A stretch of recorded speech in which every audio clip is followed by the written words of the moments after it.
فرمائی۔ حضرت محمد صلی اللہ علیہ وسلم پر پہلی وحی کب نازل ہوئی؟ حضرت محمد صلی اللہ علیہ وسلم پر پہلی وحی سورہ علق کی ابتدائی 5 آیات نازل ہوئی۔ حضرت محمد صلی اللہ علیہ وسلم پر سورہ علق کے بعد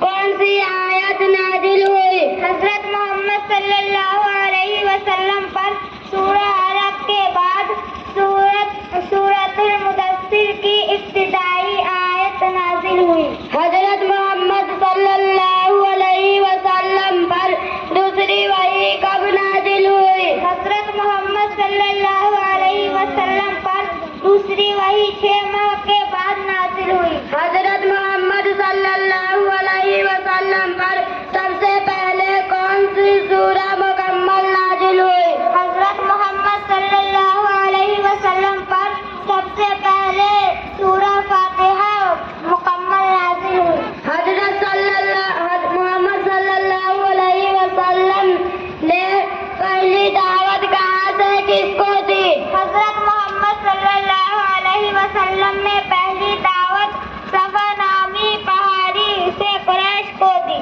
حضرت محمد صلی اللہ علیہ وسلم نبوت ملنے کے بعد مکہ میں کتنے سال رہے؟ حضرت محمد صلی اللہ علیہ وسلم نبوت ملنے کے بعد مکہ میں 13 سال رہے۔